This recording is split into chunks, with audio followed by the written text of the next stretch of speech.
Booming voice rolls up the stairs. Her booming voice. Is that a guest I hear?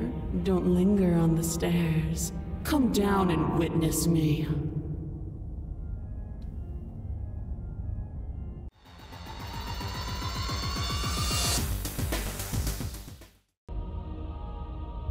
Alright, so we're back.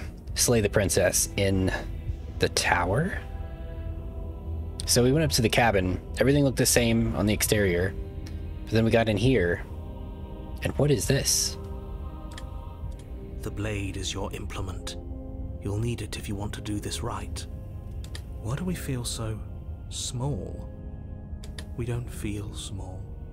We are small.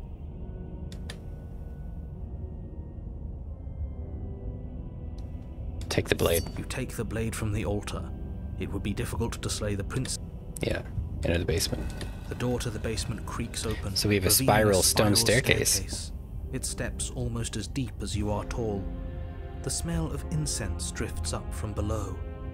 For a moment, you almost feel at ease. This is actually kind of nice. But it's still a stone basement. If the princess lives here, slaying her is probably doing her a favor. Her booming voice rolls up the stairs. Her booming voice. Is that a guest I hear? Don't linger on the stairs. Come down and witness me.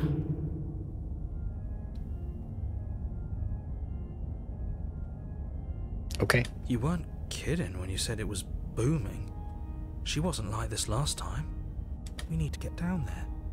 She wants us to see her. We need to see her. Should we be worried about your sudden change in attitude?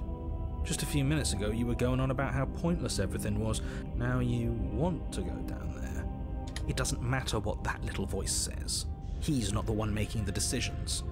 Though if his ramblings get you to the princess, they get you to the princess. Sure. Making your way down the spiral staircase is a time-consuming and exhausting effort, every step requiring you to clamber over one edge before dropping to the next. But soon the end comes into view, and you tumble to the bottom, entering the vast, temple-like room beyond. The princess towers over you, Whoa. almost glowing in the weak starlight, her figure framed by a stained glass window. Her long hair billows around her, and a chain binds her wrist to the far wall. The chain is nothing to her. It might as well be a toy for all the good it would do. I told you it was pointless to resist her. The little bird has returned to me. I wonder what he wants. You've brought that knife again, even though you know it's useless. Such charming audacity. Drop it. Yes, ma'am. The blade slips from your fingers and clatters uselessly to the floor. We didn't have to do that, and yet you did. Hey, I stand by that decision. When this is like that scene in Ghostbusters, like if a god tells you to do something, you should probably do it. She's so much more than us. You wouldn't understand what it feels like to be in her presence. Oh, I understand what's going on, and you'd better snap yourself out of it. Kneel. Well, this is no time to be defiant. I just dropped the blade, so... On her command, you fall to the floor, knees painfully connecting with hard stone. That's my good little bird. Now, why don't we talk? Yes, that sounds like a good idea to me. The last time we met, you told me I was destined to end the world. That thought wrapped itself around my heart. It has pulled at me since the moment I squeezed the life out of your broken lungs. So she remembers the last loop. I could feel its fundamental truth awaken me. The collapse of the old is a necessary prelude to the birth of the new, and the world as it is now is overdue for alterations. It's time for me to seize my destiny, and you, little bird, will help me seize it. Well, that gives away the game, doesn't it? Yeah, it definitely sounds like she wants to end the world now. It does. But why did she say the last time we met? That's not right. That can't be right. It is right. She's right. We've been here before, and we've died here before. Pitifully. We might as well do what she asks of us and help her. She is inevitable. Can't you feel it? He's being melodramatic, but the point stands. What are we even supposed to do to stop her? Well, I'll be damned. That's not good. Okay, first things first, you're going to have to stuff those pessimistic thoughts someplace far, far away and commit yourself to what needs to be done. Alright. The stakes of the situation should be perfectly clear to everyone now. And if you're going to save the world, you have to have faith that you can pull this off. You can't win a battle that you've already lost in your mind. It's a good point, narrator. I'm yours to command. Pledge yourself to her.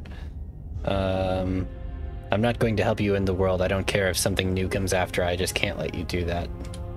I say, perhaps you need another lesson in submitting to your betters. Pick up that needle. Do it. It's what she wants. No objections here. I don't know what she's planning, and I don't like that we don't know what she's planning, but we might as well pick up the blade. As your eye falls on the blade, you feel a weight. Some divine hand that sits unperceived by your senses, but that manages to push you towards its desires like an unseen puppeteer. Wow. All other options grayed out. You reach forward Alright. and grasp the blade. Stand. This one's easy. See? This isn't so bad. Okay, yeah. We can do that. We were probably going to stand anyway. Alright. You feel a creaking tension between body and will as you slowly rise to your feet. Like two, the princess eyes you with soft contemplation. The moment seems to last a lifetime, the silent anticipation of what's to come dragging out the long, painful seconds. But all silences are broken eventually. To define me is to claim we stand on level ground. We do not. You are quiet shadow, while I am brilliant radiance. To be fair, only one of us is chained up right now, though. Take that knife in your hand and slit your throat. No. What? You don't have to listen to her. You're armed. Just steel your nerves, step forward, and end this.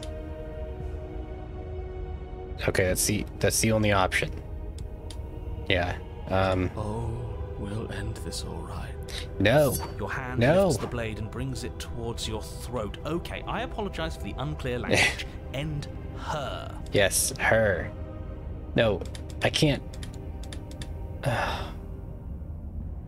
No, you can't just slay yourself. You're perfectly healthy and capable, and all you have to do is ignore her and do what has to be done. I want to. The blade and the hand that wields it remain firmly locked in place until you change your mind and decide to do literally anything Yes. else. See, narrator, this is a time that I do allow you to take control of my body and Look stop at me. You quaking against my will. An ant defying a god. See, she said she's a god. It's pointless to resist. In the end, everything submits to oblivion. But you're not the one resisting me, are you? There's something else in there. So she knows about narrator? Is that a person? No, it used to be a person. It's something different now. An echo. Is she talking about you? That's impossible. She's not supposed to be able to interact with me. A shriveling little worm stretched beyond its limits, trying to control things that it can't understand. This is bad. No. What are you talking about? I don't care what you are. You're mine. You bring the blade to your neck. You slice the Holy soft crap. Flesh, severing veins and arteries, your blood flowing freely down your body. It's a painful lesson in obedience, but the pain won't last forever.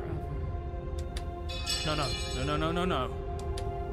When I see you again, you'll free me from my chains and deliver me to the destiny that lies beyond this place. We will. I promise. I know you will. Everything goes dark, and you die.